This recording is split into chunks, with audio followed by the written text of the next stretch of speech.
Maksudnya apa? Untuk orang sampai sukses, gue tahu itu ada perjuangan yang luar biasa. Semua teman-teman gue yang sukses itu perjuangannya luar biasa dan gue tahu sendiri. Kalau ada seperti itu, ya 4 orang sukses dan 1 orang biasa aja, dia tidak punya cerita apa-apa. Contoh, gue nih, ya, gue itu ketika gue sukses, itu banyak sekali tantangan yang gue hadapi di hidup gue yang gue harus overcome, yang harus gue lewati.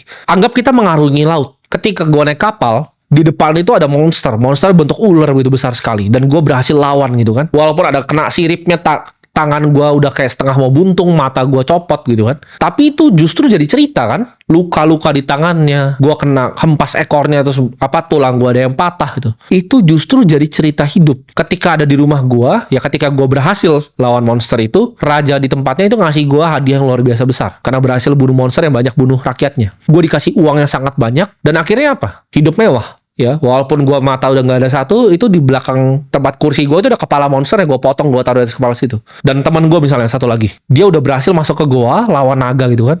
Dia punya armor itu isinya udah kena bakar semua, udah kena bakar sama api semua. Ya udah gosong gitu. Tangannya pun luka bakar semua, setengah kepala luka bakar. Tapi itu ada kepala naga di belakang rumahnya. Semuanya punya monsternya masing-masing. Gue udah lawan ular di laut, ada yang lawan naga, ada yang lawan monster yang lain. Tapi satu orang ini yang paling sedih adalah apa? Dia tidak ikut perjalanan itu.